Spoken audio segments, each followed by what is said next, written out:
ẹ̀yin tẹ́ kópa nínú àlọ́ àpamọ̀ tí mo bèrè lọ́jọ́rú.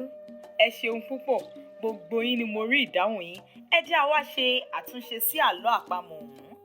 Àlọ́ o, àkùkọ bàbá mi kan láéláé, àkùkọ bàbá mi kan láéláé. Owó ní í jẹ, kì í jàgbàdo. Kí ni o? Ilé ẹjọ́ ni. Ìdí ni wípé gbogbo ohun tó ní ṣe pẹ̀lú ẹjọ́ ṣíṣe pátá owó ni. Láti ibi pé à ń gba agbẹjọ́rò ni àbí a fẹ́ ṣe nǹkan tàbí ìkejì, owó là á ná, kò gbọ̀fẹ́, kò bọ́fẹ́ dé rárá. Ṣé wá rí, a ti mọ̀ wípé àwọn àkùkọ wọ́n fẹ́ràn láti máa jẹ àgbàdo.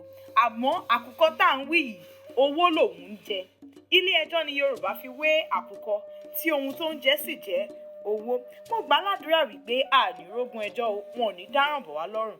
Ẹ ṣeun fẹ́ ń tẹ̀lé mi, mo mọ rírì ìfẹ́ yín. Ẹ tún máa tẹ̀lé mi ká jọ tẹ̀síwájú nínú kíkọ́ ẹ̀kọ́ nípa àṣà àti ìṣe ilẹ̀ Yorùbá. Ẹ ṣeun, ó tún dìgbà kan náà.